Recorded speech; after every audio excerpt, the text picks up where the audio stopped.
इस नई गहन चर्चा में एक बार फिर से जुड़ने के लिए बहुत बहुत शुक्रिया।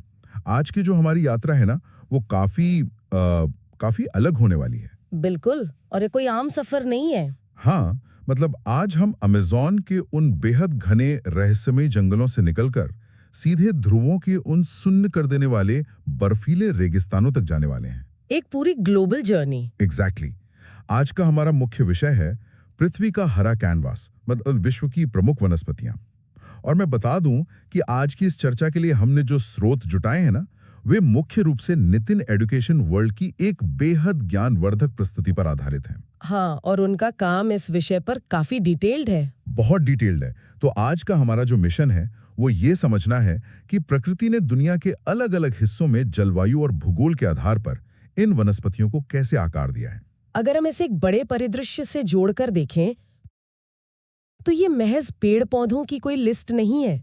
ये पृथ्वी का एक अविश्वसनीय इवोल्यूशनरी आर्टवर्क है। सही कहा, जहां हर बनावट के पीछे एक गहरा सर्वाइवल मैकेनिज्म छिपा होता है। बिल्कुल, एक पूरा का पूरा इकोसिस्टम काम कर रहा होता है इसके पीछे। तो चलिए इसे थोड़ा विस्तार से समझते हैं। मैं हमेशा ये सोचता था कि दुनिया में इतनी भयंकर विविधता क्यों है। मतलब कहीं तो आसमान छूते पेड़ हैं और कहीं सिर्फ सूखी कांटेदार झाड़ियां। ऐसा क्यों? देखिए, ये बात पूरी तरह से स्पष्ट है कि ये विविधता कोई रैंडम घटना नहीं है। ये एक बेहद जटिल और सधा हुआ इकोसिस्टम है। वनस्पतियों का ये जो पूरा ग्लोबल नेटवर्क है ना, वो असल में 4 बहुत ही बुनियादी प्राकृतिक कारकों द्वारा कंट्रोल होता है। 4 कारक? अच्छा, हाँ। पहला और सबसे अहम है वर्षा, यानी पानी की उपलब्धता। जाहिर है, पानी के बिना तो जीवन ही नहीं है। बिल्कुल। दूसरा कारक है तापमान, जो तय करता है कि किसी जगह पर कितनी ऊष्मा और प्रकाश मिलेगा। तीसरा है समुद्र तल से ऊंचाई, जो हवा के घनत्व और ठंडक को तय करती है। राइट? एग्जैक्टली। और चौथा कारक जिस पर लोग अक्सर कम बात करते हैं, वो है मृदा या मिट्टी। मिट्टी का प्रकार। हाँ, मिट्टी सिर्फ एक बेस नहीं है। उसके अंदर के जो न्यूट्रिएंट्स का स्ट्रक्चर है ना, चाहे ये तय करता है कि क्या वहां एक विशालकाय ओक का पेड़ पनपेगा या महज कुछ घास उग कर रह जाएगी। तो मतलब ये 4 कारक वास्तव में प्रकृति के वो रंग हैं जिनसे ये पूरा हरा कैनवास पेंट किया गया है। बहुत सही तरीके से रखा आपने से। अब इकोलॉजी की भाषा में अगर बात करें तो वैज्ञानिकों ने इन कारकों के आधार पर दुनिया भर के पौधों को कुछ प्रमुख श्रेणियों में बांटा है। मैंने पढ़ा था कि इनके वैज्ञानिक नामों के पीछे फाइट शब्द जुड़ा होता है। हाँ, फाइट। राइट। जिसका सीधा सा अर्थ है पौधा। राइट। तो श्रोताओं को याद रखने में आसानी हो, इसके लिए इन्हें 4 मुख्य प्रकारों में बांट लेते हैं।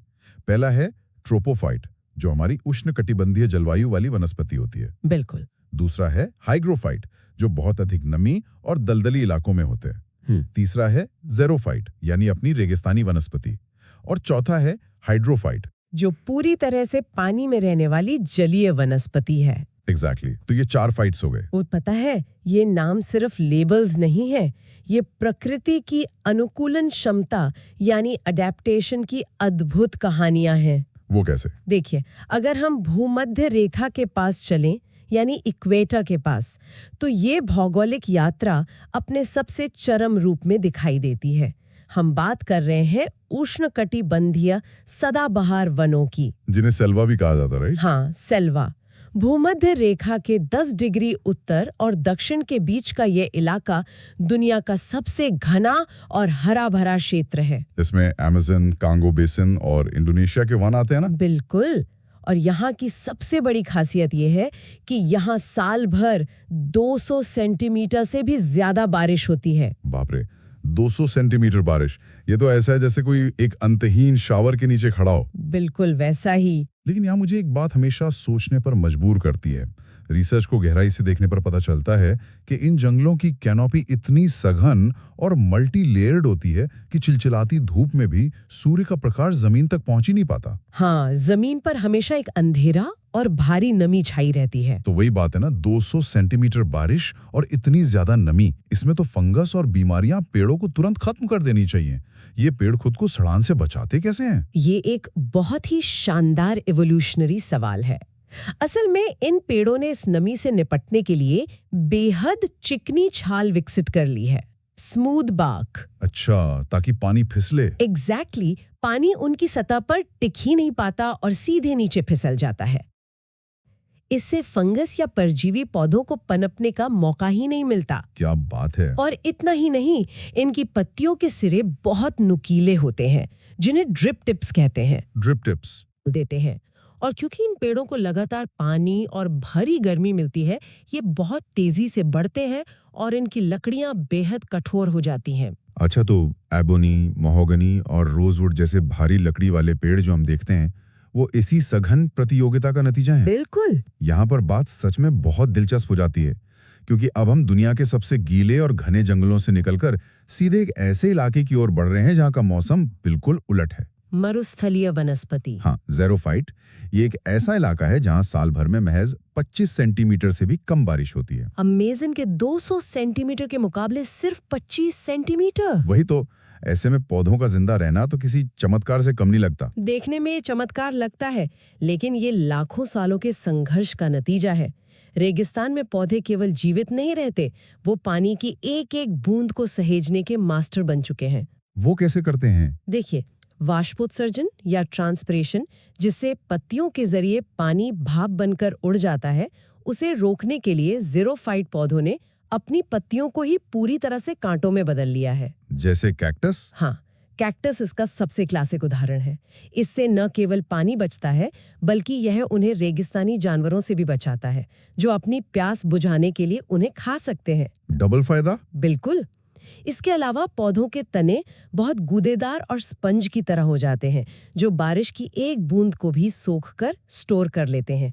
उनकी जड़ें पानी की तलाश में बहुत गहराई तक जाती हैं। कमाल है। और ये संघर्ष सिर्फ पौधों तक सीमित नहीं है। इन कठोर परिस्थितियों में जानवरों के सर्वाइवल के तरीके तो और भी हैरान करने वाले हैं। ऊंट के गद्देदार पैरों के बारे में तो सब जानते हैं ना? हाँ, वो तो कॉमन है, लेकिन जो तथ्य वाकई दिमाग घुमा देने वाला है, वो है बिलों में रहने वाले रेगिस्तानी चूहों का अडेप्टेशन। ये कृंतक या रोडेंट्स पानी बचाने के लिए बहुत ही ज्यादा सांद्र मूत्र का त्याग करते हैं, कॉन्सेंट्रेटेड यूरिन। हाँ, ये बहुत ही अद्भुत बात है। मतलब प्रकृति ने उन्हें अपने शरीर के अंदर पानी को रिसाइकिल करने की एक ऐसी मशीन दे दी है जो उन्हें जिंदगी भर बिना पानी पिए जिंदा रख सकती है। और अगर हम इसके बायोलॉजिकल मैकेनिज्म को देखें, तो इन जीवों की किडनियों में लूप ऑफ हेनले नाम का एक हिस्सा होता है, जो सामान्य जीवों की तुलना में असाधारण रूप से लंबा होता है। अच्छा, तो लंबाई से क्या होता है? ये लंबा लूप उनके खून में वापस पानी की हर एक माइक्रोस्कोपिक बूंद को खींच लेता है। मतलब प्रकृति हमेशा जरूरत के हिसाब से आविष्कार करती है। सही कहा। तो अब तक तो हमने एक्सट्रीम कंडीशंस की बात की, सबसे ज्यादा बारिश और सबसे कम बारिश, लेकिन दुनिया का एक बड़ा हिस्सा मौसम के बदलते रंगों का अनुभव करता है। हाँ, अगर हम उष्णकटिबंधीय पर्णपाती वनों की बात करें, जिन्हें मानसूनी वन भी कहते हैं, तो यहाँ का सर्वाइवल गेम एकदम अलग है। भारत, दक्षिण पूर्व एशिया और मध्य अमेरिका के बड़े हिस्से इसी श्रेणी में आते हैं ना? बिल्कुल आते हैं। यहाँ साल भर बारिश नहीं होती, बल्कि 100 से 200 सेंटीमीटर के बीच एक मौसमी वर्षा होती है। हाँ, एक सीजन होता है बारिश का। तो जब सूखा मौसम आता है, तो जल संरक्षण के लिए ये पेड़ अपनी सारी पत्तियां एक साथ गिरा देते हैं। एक तरह से वो स्लीप मोड में चले जाते हैं, ताकि पानी खर्ची ना हो। एग्जैक्टली।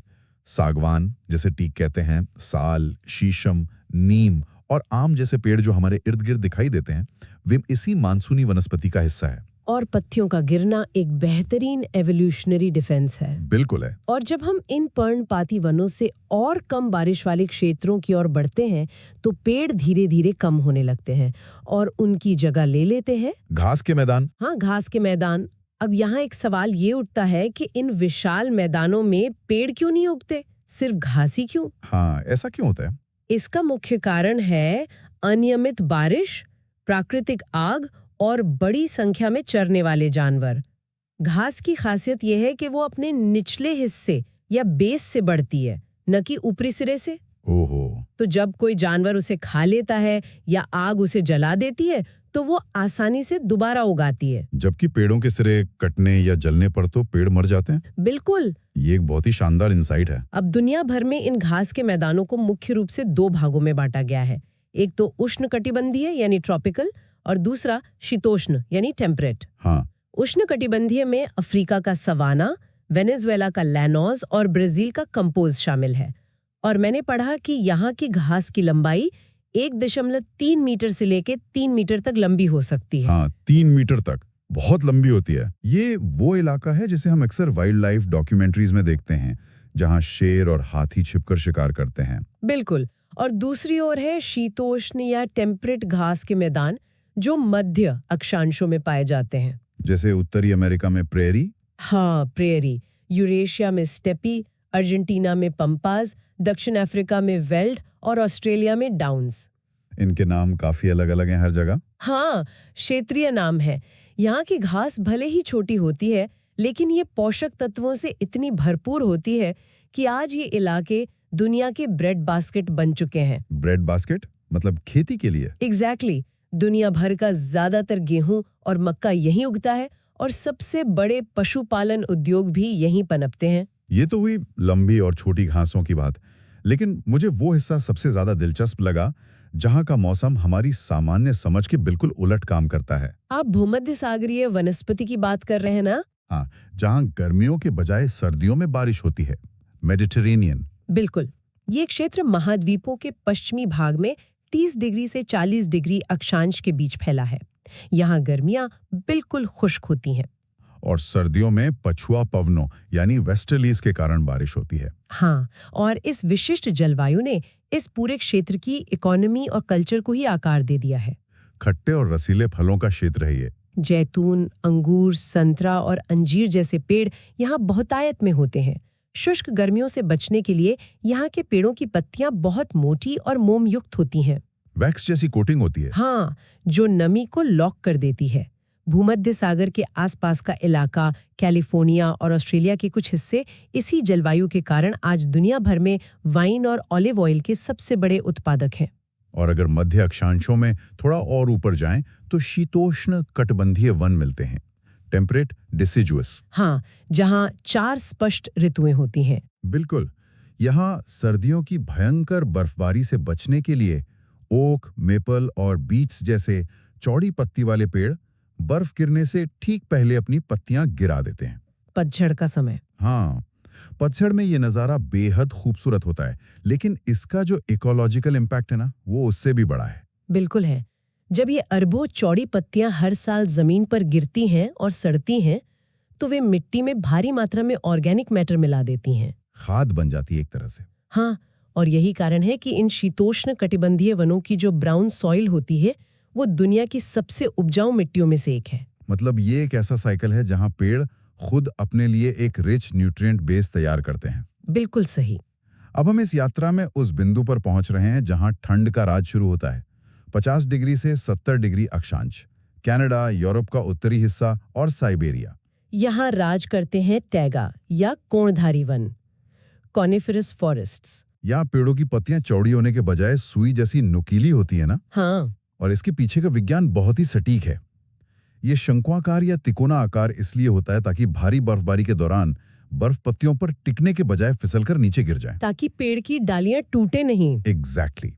और सुई जैसी पत्तियों पर एक वैक्स की कोटिंग होती है जो लंबे और जमे हुए सर्दियों के महीनों में पानी को उड़ने से रोकती है।